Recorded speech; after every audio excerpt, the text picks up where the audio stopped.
नाजरीन आदाब, मैं अशरफ यासिर खैर मकदम करता हूँ आपका सियासत टीवी के special program review of newspaper में। सियासत आपके लिए लेकर आया है एक नया प्रोग्राम जिसमें हम आपको आज के अखबारात के अहम खबरों के बारे में बताएंगे। इसमें लोकल, नेशनल और इंटरनेशनल खबरों पे डिस्कशन करेंगे और आपको अहम खबरों की जानकारी देंगे।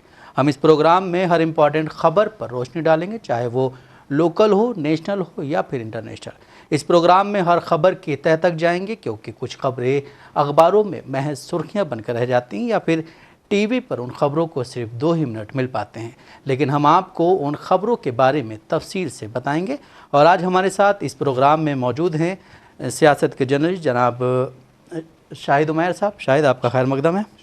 शाहिद, सबसे पहली खबर जो है वो अखबार में आज जो कल वक्फ बोर्ड पे एक मीटिंग हुई है तेलंगाना के सेक्रेटेरिएट में जनाब शबीर अली ख़ान साहब के सदारत में, उसमें काफ़ी लोगों ने अपनी बात रखी और सियासत के एडिटर जनाब आमिर अली ख़ान साहब, जो अब MLC भी हो गए, उन्होंने भी इस बिल पर इस मीटिंग में काफ़ी अहम बातें की। उन्होंने कहा है कि जो वक्फ की प्रॉपर्टी है, वक्फ की प्रॉपर्टी को अगर हमें महफूज रखना है तो इस बिल का हमें पुरजोर तरीके से विरोध करना होगा वहाँ पे।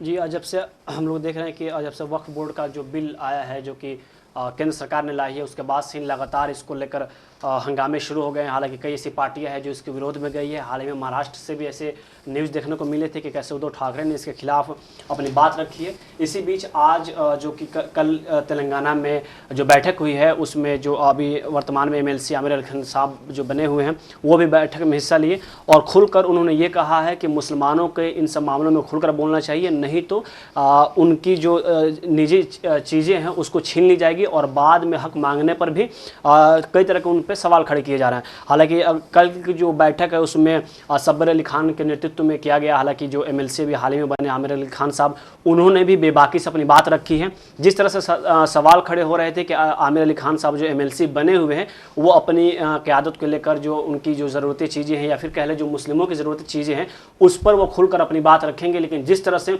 कल की बैठक में उन्होंने भाग लिया और उसके साथ ही केंद्र सरकार पर हमला बोला, मुस्लिमों को लेकर भी सख्त चेतावनी दी कि उनको हर एक मामले में खुलकर बोलना चाहिए, तो इससे साफ तौर पे जाहिर होता है कि आने वाले समय में आमिर अली खान साहब इसी तरह से बोल्ड होकर बोलते रहें। केंद्र सरकार की कह ले या फिर जो और भी नीतियां हैं जो कि मुस्लिमों के पक्ष में नहीं है या फिर कह ले आम आवाम के पक्ष में नहीं है, उस पर बेबाकी से अपनी बात खुलकर रखेंगे। लोग सवाल भी खड़े कर रहे थे कि शायद अब ये अपनी क़यादत को लेकर आगे बढ़ें या फिर जो ज़मीनी असर की चीज़ें हैं उस पर बेबाकी से बोले। लेकिन जिस तरह से पहली ही बैठक में उन्होंने अपनी बेबाकी से बात रखी है, इससे साफ जाहिर होता है कि आने वाले समय में आमिर अली खान साहब और बेबाकी से अपनी बात रखेंगे और इन सब चीज़ों का खुलकर विरोध करेंगे।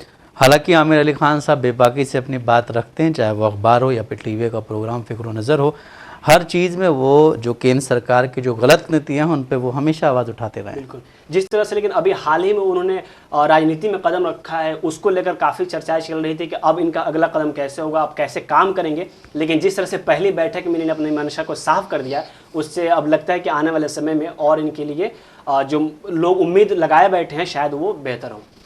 हालांकि और दूसरी खबर ये तेलंगाना के हर अखबार में कहीं ना कहीं ली गई, चाहे वो सियासत हो, तेलंगाना टुडे हो, मुंसिफ हो, जो भी अखबार है, हर अखबार में इस खबर को लिया गया। KTR ने तेलंगाना के साथ फॉर्मर जो हमारे पूर्व प्रधानमंत्री थे देश के राजीव गांधी, उनके रिश्ते पर काफ़ी सवाल खड़े किए हैं।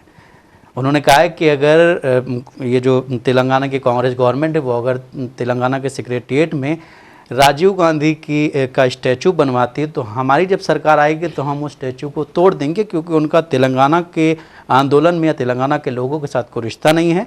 और उन्होंने ये भी कहा है कि जब हमारी गवर्नमेंट आएगी तो हम ये जो राजीव गांधी एयरपोर्ट है इसका भी नाम चेंज करेंगे। जिस तरह से बॉम्बे में छत्रपति शिवाजी के नाम पे एक स्टैचू जो बनाया गया एयरपोर्ट उसका नाम है, उसी के हिसाब से हम भी यहाँ पे कोई ऐसा नाम रखेंगे जिसने यहाँ की जो ये आंदोलन था तेलंगाना का उसमें जिसने अहम भूमिका निभाई होगी उसका नाम रखा जाएगा।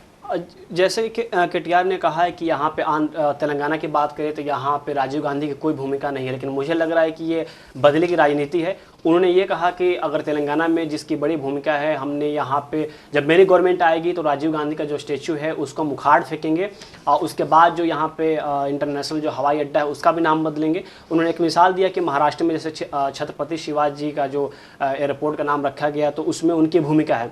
तो इस पर इन्होंने कहा है कि जो तेलंगाना में अभी गवर्नमेंट कांग्रेस की है, हालांकि कांग्रेस के मुख्यमंत्री रेवंत रेड्डी ने साफ तौर पर कहा था कि यहाँ पे हम राजीव गांधी की स्टेचू बनवाएंगे। इस पर उम्मीद थी कि राहुल गांधी और सोनिया गांधी भी आएंगी, लेकिन हाल ही में अब जिस तरह से केटीआर का ये स्टेटमेंट सामने आया है तो साफ तौर पर लगता है कि बदले की राजनीति है। और मुझे लगता है कि इस तरह से बयानबाजी करके केटीआर को बचना चाहिए, क्योंकि सत्ता आती रहती है जाती रहती है, लेकिन इन सब चीज़ों पे ऐसे खुलकर बोलना शायद राजनीति में ये सब चीज़ें सही नहीं और किसी को भी नुकसान हो सकता है। बिल्कुल, जिस तरह से आजकल केटीआर कांग्रेस पे एक तरह से हावी हुए हैं, विपक्ष का काम ही है केंद्र सरकार की नीतियाँ अगर उनको गलत लग रही तो भी आवाज़ उठाना, अगर सही है तो कम क्यों हो रही हैं। इसी तरह जब 2019 में यहाँ पे टीआरएस दोबारा से सत्ता में आई थी तो कांग्रेस के कई सारे एमएलएज टूट करके बीआरएस में चले गए थे। अब केटीआर ये आवाज़ उठाते हैं कि हमारे एमएलएज को तोड़ा जा रहा है, इसके खिलाफ एक कानून बने। बिल्कुल, तो ये कहीं ना कहीं जो सत्ता होती है लोग उसके साथ जाना पसंद करते हैं, क्योंकि वहाँ पे एक अलग माहौल होता है। और इसी बीच एक और ख़बर को तेलंगाना के अखबारों ने लिया है, सियासत ने भी लिया है, मुंसिफ ने भी लिया है और तेलंगाना टुडे ने भी लिया है कि बीआरएस ने अपना स्टैंड क्लियर किया है वक्फ बोर्ड बिल पे। बीआरएस के जो एमएलसी हैं जनाब महमूद अली साहब, उन्होंने कल ये बोला है कि तेलंगाना के जो फॉर्मर चीफ मिनिस्टर हैं केसीआर, और उन्होंने इस बिल की सख्त मुखालिफत की। उन्होंने कहा है कि हम इस बिल का पुरजोर तरीके से विरोध करेंगे। जिस तरह से अभी केटीआर की तरफ से जो महमूद अली साहब हैं उन्होंने अपना स्टेटमेंट जारी किया कि हम वक्फ बोर्ड के खिलाफ हैं, लेकिन मुझे लगता है कि सवाल ये भी है कि आखिरकार केटीआर की तरफ से या कह लें बीआरएस की तरफ से इतना लेट स्टेटमेंट आना क्यों। जिस तरह से उद्धव ठाकरे के ऊपर भी सवाल खड़े हुए हैं, उसके बाद उन्होंने साफ तौर पे अपनी मंशा जाहिर की और उन्होंने साफ तौर पे ये कहा कि वो चाहे मंदिर हो या मस्जिद हो या वक्फ बोर्ड की ज़मीन हो, हम किसी को टच करने नहीं देंगे। लेकिन अभी कल जिस तरह से कांग्रेस की बैठक हुई है, कांग्रेस की बैठक में एमएलसी कह लें या फिर जो और बड़े नेता हैं, उन्होंने साफ तौर पर कहा है कि वक्फ बोर्ड की ज़मीन जो है मुसलमानों की है, वो रहेगी और इन सब चीज़ों को लेकर जो केंद्र सरकार लगातार ऐसे कानून बना रहे हैं, हम उसका सख्त विरोध करेंगे। उसके बाद से अब बीआरएस का स्टेटमेंट आना, साफ तौर पे ऐसा लगता है कि बीआरएस कांग्रेस जिस तरह से अभी रणनीति अपना रही है, जिस तरह से आगे बढ़ रही है, तो उसके डर से या फिर वो एक मुस्लिम जो वोटर है तेलंगाना में उसको साधने के लिए अब शायद उसने ऐसा अपना स्टेटमेंट दिया है ताकि एक तरह से वो बैलेंस किया जा सके। अगर बीआरएस को अपना स्टैंड क्लियर करना था या बीआरएस को खुलकर इसके विरोध करना ही था, तो जब से केंद्र सरकार ने ये बिल को लाया है, संसद में काफ़ी जोरदार हंगामे हुए, तो उसके बाद आखिरकार बीआरएस ने अपना स्टेटमेंट क्लियर क्यों नहीं किया। आखिरकार जब कल होकर एमएलसी माफ़ कीजिए जो कांग्रेस की जो बैठक हुई, बैठक के बाद अब बीआरएस के ऐसे बयान क्यों आ रहे हैं। आखिरकार क्या बीआरएस ने देरी नहीं किया है या फिर मुस्लिमों को साधने के लिए अब कोई रास्ता नहीं बचा है, तो बीआरएस अब अपनी जाकर मंशा जाहिर कर रही है और क्लियर कर रही है कि हम इसके खिलाफ हैं। बिल्कुल, बीआरएस की जो न्यूज़ छपी उसमें ये लिखा गया है कि बीआरएस मुसलमानों की सबसे बड़ी खैरख्वाह पार्टी है। तो जब कल जिस तरह आपने बोला है, कल कांग्रेस ने जब मीटिंग की सेक्रेटेरिएट में वक्फ बोर्ड के जो नया कानून बनना, जो कानून में तरमीम लाना चाह रहे हैं, उसी के बाद कल फिर बीआरएस ने जो मीटिंग की उसमें बोला है कि बीआरएस मुसलमानों की सबसे बड़ी खैरख्वाह पार्टी। बिल्कुल, टाइमिंग भी देख रहे हैं आप, एक तरफ कांग्रेस बैठक कर रही है, उसके बाद जाकर बीआरएस वाले बैठक कर रहे हैं। तो अगर आपको करना ही था तो फिर कांग्रेस के आगे पीछे क्यों? आपकी स्टैंड शुरू से क्लियर होनी चाहिए। अगर आप वक्फ बोर्ड के खिलाफ हैं तो शुरू में ही उसको लेकर बातें करें। आखिरकार आपने इसको लेकर कितना स्टेटमेंट जारी किया, कितना विरोध प्रदर्शन किया, कितने सवाल उठाए केंद्र सरकार पे। बिल्कुल बिल्कुल। और इसी बीच अब हम अगर नेशनल खबर की तरफ चलें तो इस वक्त देश में जिस तरह के हालात हैं उस पर कल कांग्रेस ने एक बहुत बड़ा स्टेटमेंट दिया। कांग्रेस ने कहा है देश में महिलाओं के खिलाफ बढ़ते अत्याचार के लिए देश के प्रधानमंत्री को इस्तीफ़ा देना चाहिए। उन्होंने एक एनसीआरबी का डेटा निकाला जिसमें बीते 10 सालों में महिलाओं के ऊपर जो अत्याचार हो रहे हैं वो बहुत बड़े हैं। इसी पे कांग्रेस के नेता पवन खेरा ने कहा है कि इन सब चीज़ों को देखते हुए देश के प्रधानमंत्री को इस्तीफ़ा दे देना चाहिए। बिल्कुल, उन्होंने एनसीआरबी का रिपोर्ट दिया है और कहा है कि पिछले 10 सालों में जिस तरह से महिलाओं पे अत्याचार हुए उसको लेकर प्रधानमंत्री को इस्तीफा देना चाहिए। हालांकि उन्होंने एनसीआरबी का रिपोर्ट इसमें दर्ज किया है। लगातार हम देख रहे हैं कि किस तरह से महिलाओं के खिलाफ लगातार उत्पीड़न हो रहे हैं। अब ये कोलकाता का जो मामला है वो काफ़ी हाईलाइटेड हुआ है, तो उसके मद्देनजर कहीं ना कहीं पवन खेड़ा का भी सवाल सही है कि जिस तरह से महिलाओं पे रेप होना या फिर और भी अत्याचार, महिलाओं पे कई तरह के अत्याचार किए जाते हैं, वो चाहे आपसी मामले की बात हो या फिर छेड़खानी की बात हो या फिर रेप जैसे वारदात, तो अब लगातार बढ़ गए। तो क्या महिलाओं की सुरक्षा को लेकर सिर्फ रेप के मामले तो ही महिलाओं की सुरक्षा की बात की जाएगी? और पे जिस तरह से हम चल रहे हैं कि यूनिवर्सिटी में देख रहे हैं, यहाँ तक कि अब तो महिलाओं के साथ, जैसे हमने बीच में देखा हिजाब का जो मुद्दा उठा, कैसे लड़कियां कॉलेज जा रही हैं तो उनको टॉर्चर किया जा रहा है। तो क्या महिलाओं या खवातीन के साथ वो टॉर्चर नहीं है? क्या वहाँ पे उनकी सुरक्षा की बात की नहीं की जाएगी? जिस तरह से पवन खेड़ा ने लगातार ये सवाल खड़ा कर रहा है कि जो एनसीआरबी का जो रिपोर्ट आया है उसमें पिछले 10 सालों में जब से बीजेपी हुकूमत है तब से लेकर अभी तक उन्होंने जो रिपोर्ट पेश किया है कि लगातार महिलाओं के खिलाफ उत्पीड़न हो रहे हैं। तो मुझे लगता है कि इस पर भी बीजेपी को अपनी खुलकर बात करनी चाहिए। इसका पूरा जो क्या मामला है क्या नहीं है, आखिरकार अपने कितने रिपोर्ट दर्ज किए हैं उस पर बात करनी चाहिए। हाल ही में ममता बनर्जी का जो मामला कोलकाता में चल रहा है, बीजेपी की तरफ से ये बयान दिया जा रहा है कि ममता बनर्जी इस्तीफा दो। तो क्या कोलकाता को लेकर मैटर पूरे हाईलाइटेड करने के साथ साथ जो और महिलाओं के साथ उत्पीड़न हो रहे हैं उस पर केंद्र सरकार या कह ले भाजपा की सरकार या एनडीए सरकार खुलकर क्यों नहीं बात कर रही है? बिल्कुल, जिस तरह से उत्तराखंड में हो रहा है, जिस तरह से उत्तर प्रदेश में हो रहा है, जिस तरह से बिहार में हो रहा है, हर जगह अगर इस तरह से बोला जा रहा है कि ममता बनर्जी इस्तीफ़ा दें, तो उस तरह से तो यूपी में भी इस्तीफ़ा मांगना चाहिए योगी का, और उत्तराखंड में धामी का इस्तीफ़ा मांगना चाहिए, और बिहार में एनडीए की गवर्नमेंट है तो नीतीश कुमार का इस्तीफ़ा मांगना चाहिए। लेकिन एक ऐसा वो बनाया गया है कि सिर्फ पश्चिम बंगाल में ही ये केस हुआ है, बाकी कहीं नहीं हो रहा है। अभी देखिए हाल ही में इतने मामले हुए, उसके बाद अभी हाल ही में रिपोर्ट आई है कि उत्तर प्रदेश के जो फतेहपुर है वहां पर एक नाबालिग के सर पे बंदूक रखकर उसके साथ रेप किया गया है। तो आखिरकार ये सब केस क्यों नहीं आ रहे? उत्तर प्रदेश के मुख्यमंत्री हैं, इन सब चीजों पर खुलकर क्यों नहीं बोल रहे हैं? क्या अच्छा किसी ने लिखा है कि स्याही सूख नहीं पाती है अखबार की, तब तक नई खबर आ जाती है बलात्कार की। तो आखिरकार इन सब चीज़ों पर उत्तर प्रदेश में जो लगातार वारदात हो रहे हैं, तो इस पे मुख्यमंत्री या फिर केंद्र सरकार खुलकर क्यों नहीं बोल रही? क्या इस पे गौरव भाटिया जो कि लगातार ममता बनर्जी हमलावर है, वो मुख्यमंत्री योगी आदित्यनाथ पे सवाल क्यों नहीं खड़ा कर रहे हैं? उत्तराखंड की बात क्यों नहीं कर रहे हैं? यहाँ तक राजस्थान की वो बात क्यों नहीं कर रहे हैं? बिल्कुल बिल्कुल, जिस तरह से बीजेपी एक तरह से पूरी पार्टी पश्चिम बंगाल की तरफ खड़ी हुई है, उसके बारे में रोज़ नए नए स्टेटमेंट्स आ रहे हैं, उसी तरह अपने भी राज्यों में देखना चाहिए। हालांकि ये चीज़ें कहीं नहीं होनी चाहिए, जिस तरह से ये चीज़ें हो रही हैं देश के लिए या हम सब के लिए बहुत गलत चीज़ें हैं। लेकिन फिर भी एक अच्छा कानून बनाएं और इस पे जल्द से जल्द इस कानून को नाफिज किया जाना चाहिए। वहीं दूसरी खबर और है कि देश के प्रधानमंत्री नरेंद्र मोदी 23 तारीख को यूक्रेन जाएंगे। इस वक्त यूक्रेन और रशिया की जो जंग है वो फिर शुरू हो गई है, और हिंदुस्तान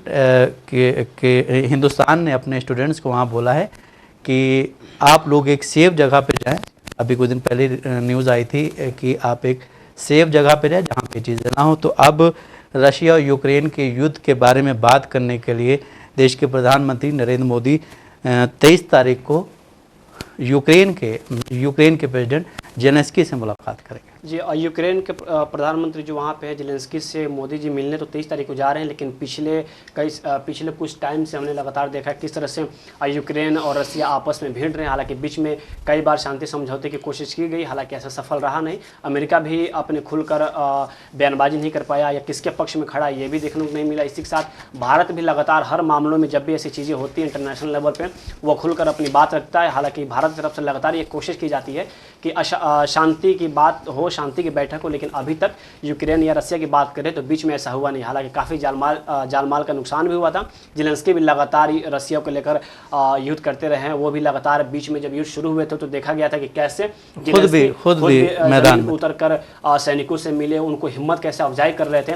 लेकिन अब 23 तारीख को जो प्रधानमंत्री मोदी जाकर जेलेंस्की से मिलने वाले हैं, अब उसके बाद देखने वाली बात होगी कि बात क्या होती है, बैठक में क्या बातें होती हैं, और क्या दोनों के बीच जो बातें होती हैं वो आगे चलकर उस पर रद्द-ए-अमल की जाती हैं या महज ये कि बैठक बनकर रह जाती हैं। क्योंकि अभी भी देख रहे हैं किस तरह से लगातार रूस और यूक्रेन अभी भी जंग में तब्दील हैं। अब लेकिन जिस तरह से लगातार ये जंग चल रहे हैं, आसार है नहीं जल्दी खत्म हो, लेकिन बैठक के बाद अब देखने वाली बात होगी कि क्या अपील की जाती है और क्या इस बैठक के बाद रसिया पे कोई असर पड़ता है, क्या रसिया बात मानता है या नहीं। फिर बिल्कुल, इसी बीच एक खबर मध्य प्रदेश से आ रही कि बीजेपी नेता और मध्य प्रदेश के मिनिस्टर कैलाश विजयवर्गीय ने एक बहुत ही विवादित बयान दिया। उन्होंने कहा है कि देश में 30 साल के बाद गृह युद्ध हो सकता है।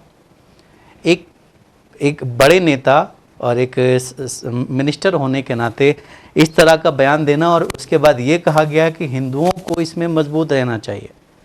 उन्होंने उन्होंने एक कोई ऑफिसर का हवाला दिया है और कहा है कि उस ऑफिसर के हवाले से मुझे पता चला है कि देश में 30 साल के बाद एक गृह युद्ध होगा, जिसमें हिंदुओं को एकजुट होकर के मजबूत रहना चाहिए। जितनी ताकत दिखाएंगे उतना हिंदुओं के लिए और इस देश के लिए फ़ायदा होगा। हालांकि बीजेपी एक तरफ ये कहती है कि सबका साथ, सबका विकास, सबका विश्वास, लेकिन एक तरफ फिर बीजेपी के जो बड़े नेता हैं मध्य प्रदेश के, वो मतलब एक बड़े नेता के तौर पे देखे जाते हैं कैलाश विजयवर्गीय, उन्होंने ये बात बोली। तो ये कहाँ तक शायद एक बड़े नेता और फिर आप अगर सत्ता में हैं तो ये बातें बोलना कितना अच्छा और कितना गलत? देखिए, कैलाश विजयवर्गीय की अगर हम बात करें तो वो लगातार अपने विवादित बयानों से जाने जाते हैं, पहली बात। दूसरी चीज़ ये कि वो एक संवैधानिक पद पे हैं और इस तरह की बातें करते हैं तो कहीं ना कहीं वो दो समुदायों के बीच नफरत फैलाने की बात करते हैं। वो भी टाइमिंग देखिए, रक्षाबंधन के दिन आप कहीं पे खड़े होकर ऐसे बयानबाजी करते हैं। हालांकि रक्षाबंधन एक भाई और बहन का प्रतीक माने जाने वाला बेहतर त्यौहार है, तो आपको उस दिन सौहार्द बनाए रखने वाली बयानबाजी करनी चाहिए ताकि ये देश में जो भाईचारगी है उसको कायम किया जा सके। तो आप इस इतने अच्छे मौके पर, इतने अच्छे दिन जाकर एक ऐसी बयानबाजी करते हैं जिसका कोई आधार नहीं है। आपने जिक्र किया कि किसी ऑफिसर की आपकी बैठक हुई, बातों में उन्होंने ये कहा कि आने वाले 30 सालों के बाद देश में गृह युद्ध हो सकता है। गृह युद्ध क्यों? क्योंकि आपने उसमें धर्म को जोड़ा है। आपका ये मानना है कि आपने उसमें एक और चीज का जिक्र किया है कि हिंदू सुरक्षित नहीं होंगे। लगातार बीजेपी की तरफ से, हालांकि बीजेपी पर आरोप लगते रहे हैं कि बीजेपी किस तरह से धर्म की राजनीति करती है, उसको कोई मुद्दा नहीं मिलता है तो धार्मिक बात करके लोगों को भड़काती है। जिस तरह से अब कैलाश विजयवर्गीय ने बयान दिया है, इस पे साफ जाहिर सवाल खड़ा होता है कि आखिरकार किसी ऑफिसर के कहने पे इस तरह के ये बड़े बयान क्यों दे सकते हैं। दूसरी चीज़ ये कि अगर किसी ऑफिसर ने ऐसी बात कहा हो तो फिर उसको आप सामने लाइए, उन्होंने किस आधार पर कहा। कोई भी ऑफिसर होता है वो देश के लिए बराबर होता है और उसके नज़र में सारे देश के नागरिक एक होते हैं, एक नज़र होते हैं। तो अगर ऑफिसर ने कहा है, क्या पता हो सकता है कि कैलाश विजयवर्गीय किसी के कंधे पर बंदूक चला रहे हो, अगर ऑफिसर ने कहा है तो ये भी एक चिंता का विषय है कि किस तरह से एक अधिकारी जो कि देश के इतने संवैधानिक पद पे है, वो सबके लिए, उसके लिए हर एक नागरिक बराबर है, वो अगर इस तरह की मानसिकता रखता हो तो वो फिर अभी वो जहाँ पे मौजूद होगा वहाँ पे क्या वो सबको एक नज़र से देखता होगा। अभी अगर हम देश में पॉपुलेशन की बात करें तो आप तो यहाँ पे ऑलरेडी अगर हिंदुओं की बात करें तो वो लोग 100 करोड़ हैं। मतलब 2011 के जो आंकड़े उसके हिसाब से बात की जाती है तो अनुमान यही लगाया जाता है कि 100 करोड़ हिंदू हैं और 40 करोड़ मुस्लिम हैं। ऊपर से आप ये जो अभी हाल ही में सीएए लाए हैं उसके तहत आप जो गैर मुस्लिम हैं उसको तो आप नागरिकता दे रहे हैं, तो फिर आप खतरे में कैसे हैं?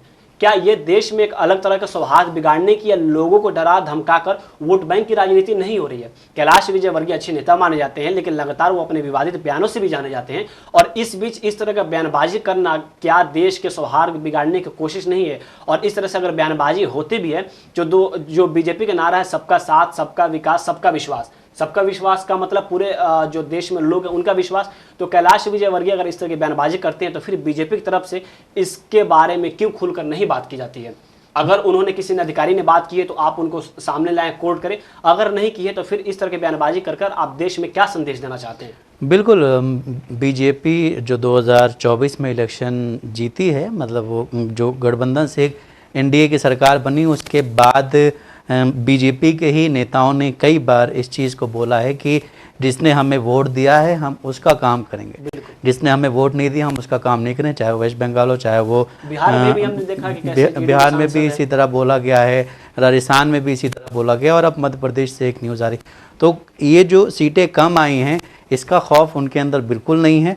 वो ये चाह रहे हैं कि जब तक हम हैं तो हम ही हैं बस। खौफ की बात करें या फिर ये भी दूसरा एंगल इसका ये है कि ये लोग सारे अब गंडे अपना कर देख चुके हैं। अब हिंदू वोटर को साधने की कोशिश की जा रही है, और किसी इंसान के अंदर सबसे कमी कोई चीज होती है तो वो होता है डर। और कैलाश विजयवर्गीय वही डर दिखाकर हिंदुओं को कह ले कि वो अपने तरफ लाने की कोशिश कर रहे हैं, क्योंकि हाल ही में 2 राज्य में इलेक्शन होने वाले हैं, तो उस 2 राज्य को भी साधने की कोशिश की जा रही है। और बीजेपी पे शुरू से ही आरोप लगते रहे हैं कि ये धर्म की राजनीति करती है, किसी एक समुदाय पे खास तरीके से निशाना टारगेट करके दूसरे समुदाय को अपने तरफ खींचना चाहती है। दिल्ली में भी हमने देखा किस तरह से वहाँ पे अभी हाल ही में पोस्टर लगे थे, हिंदू समझ जाओ, लेकिन इन सब मामलों पे कोई भी पुलिस प्रशासन का कोई एक्शन नहीं होता है। लगातार उन लोगों को टारगेट किया जाता है जो उनके खिलाफ या दूसरे धर्म के लोग हैं। उन्होंने अगर एक लाइन भी कोट करते उनकी गिरफ्तारी हो जाती। यहाँ तक कि उत्तर प्रदेश में अब बुलडोजर चलने तक नौबत आ जाती है। लेकिन वही उत्तर प्रदेश है, वहाँ लगातार रेप जैसे मामलाएं बढ़ रहे हैं, लेकिन वहाँ पर ना योगी की आवाज़ निकल रही है, ना योगी की कहीं बुलडोजर दिख रही है। बिल्कुल। इसी तरह अगर हम मध्य प्रदेश की बात करें, मध्य प्रदेश में जब अभी इलेक्शन हो रहा था विधानसभा का, तो एक बीजेपी की एक रैली निकल रही थी, ऊपर से कहीं किसी के टंकी भर जाती है तो छींट आ जाती है नीचे। तो रैली में किसी पे छींटें आ गई तो बोला गया कि वो मुसलमानों का घर था और वो रैली पे किसी ने थूक दिया तो उसके घर पे बुलडोजर चलाया गया। हालांकि बाद में कोर्ट ने बरी कर दिया उसको। जो लोगों ने पहले बयान दिया था वो फिर बाद में मुकर गए थे, लेकिन बुलडोजर तो चला ना, बुलडोजर चला, आपका घर तो चला गया ना। एक घर बनाने में कितना वक्त लगता है, कितनी परेशानियां उठानी पड़े। इस तरह के बयान जो जिस तरह से अभी दिए जाते हैं, मध्य प्रदेश हो, राजस्थान हो या फिर जो भी स्टेट हो जहाँ पे बीजेपी की गवर्नमेंट है, वो लोग हमेशा इस तरह का बयान देते हैं समाज को तोड़ा जाए। इसी तरह कल झारखंड के मुख्यमंत्री हेमंत सोरेन ने भी यही बोला था कि बीजेपी कानून ही नहीं तोड़ती है, बीजेपी देश को भी तोड़ने का काम कर रही है, बीजेपी पार्टी को भी तोड़ने का काम करती है। बिल्कुल। और जिस तरह से एक अफवाह या अभी कुछ भी कंफर्म नहीं है उसके बारे में कि चंपई सोरेन बीजेपी में जा सकते हैं, चंपई सोरेन बीजेपी में जा रहे हैं, उस तरह की जो एक मीडिया में आवाज़ उठाई जा रही है। हालांकि चंपई सोरेन ने सिर्फ अपनी ये बात क्लियर की थी कि मुझे वो मुख्यमंत्री रहते हुए जो एक इज़्ज़त मिलनी चाहिए थी वो इज़्ज़त नहीं मिली। उस बिना पे उन्होंने बोला है कि ये बीजेपी में जा रहे हैं। नहीं, अगर हम चंपई सोरेन की बात करें तो फिर सवाल वही खड़ा होता है कि एक तरफ तो आप विधायक थे, अगर हेमंत सोरेन जेल नहीं गए होते तो आप वहाँ के मुख्यमंत्री नहीं बनते। हेमंत सोरेन ने आप पे जिम्मेदारी लेते हुए आप पे भरोसा किया और उस भरोसे के साथ आपको किसी राज्य का, जबकि वो उस राज्य में लगातार बीजेपी तोड़ने की कोशिश कर रही है, उस टाइम भी जब हेमंत सोरेन जेल में गए थे तो बीजेपी की लगातार यही कोशिश थी कि कैसे भी तोड़कर वहाँ हम अपनी हुकूमत बना लें। उस दरमियान अगर हेमंत सोरेन ने आप पे, हेमंत सोरेन क्या जो कि गठबंधन गवर्नमेंट है, कांग्रेस भी साथ में है, उसने आप पे भरोसा जताया, उसके बाद आपको वहाँ का मुख्यमंत्री बनाया, फिर हेमंत सोरेन जेल से बाहर आते हैं और वो मुख्यमंत्री पद की शपथ ले लेते हैं, फिर उसके बाद अगर आप मुख्यमंत्री नहीं रहे तो फिर अगर आपके ऊपर अगर कोई इतनी बड़ी जिम्मेदारी लेते हुए आप पर भरोसा जताता है तो आपको भी ये होना चाहिए कि थोड़ा सा वक्त ले, बात रखे, बात की समीक्षा, उसके बाद अपनी बात रखते हुए अगर वहाँ पे जो गवर्नमेंट है, वहाँ पे जो गठबंधन सरकार है, अलायंस में अगर बात नहीं मानती है तो आप अगला कदम उठाएं। तो इतनी जल्दीबाजी आखिर भी आपके अंदर क्यों है? या तो ये भी हो सकता है कि पहले हेमंत सोरेन या फिर वहाँ पे जो अलायंस गवर्नमेंट है उसने आपकी चाल को भांप लिया हो, उसके बाद तुरंत उसके बाद से आप एक्शन लिया गया। हमने हाल ही में बिहार में भी देखा कि पिछली बार जो नीतीश कुमार का बीजेपी से गठबंधन टूटा था उसमें यही आशंका लगाई जा रही थी कि बीजेपी पूरी तरह से ये कोशिश कर रही है कि जेडीयू को हम तोड़ दें, जेडीयू को तोड़कर अपना मुख्यमंत्री दे, उसके बाद से जेडीयू हमारे में आकर अलायंस कर ले और हम में विलय हो जाए। उसके बाद नीतीश कुमार तो लालू यादव ने कहा था कि नीतीश कुमार के पेट में दांत होता है, हर एक चीज़ वो बहुत अच्छे से भांप लेते हैं। तो उसके बाद उन्होंने जैसे इस चीज़ को उन्हें भनक लगे, उन्होंने तुरंत पाला बदला और जाकर राजद में समर्पित हो गए, राजद के साथ मिलकर गठबंधन किया। तो हो सकता है कि हेमंत सोरेन को भी इसकी भनक लग गई हो और उसके बाद इन्होंने ऐसा कदम उठाया हो जो कि अब सही नजर आ रहा है। बिल्कुल। जब हेमंत सोरेन को ईडी ने गिरफ्तार किया था, उनको जेल हुई थी, तो ये कहा जा रहा था कि हेमंत सोरेन की जो धर्मपत्नी है कल्पना सोरेन वो मुख्यमंत्री बन सकती हैं। लेकिन उस वक्त सिचुएशन को भांपते हुए कि एक परिवारवाद का जो बीजेपी हमेशा बोलती है परिवारवाद पे, एक परिवारवाद का टैग ना लगे, इस वजह से चंपई सोरेन को मुख्यमंत्री बनाया गया। चंपई सोरेन ने मुख्यमंत्री रहते हुए, हालांकि 2024 के लोकसभा इलेक्शन हुए, एक अच्छी रैलियां की, अच्छा बोले, और हालांकि इस बीच कल्पना सोरेन एक उभर के बहुत आई हैं आगे।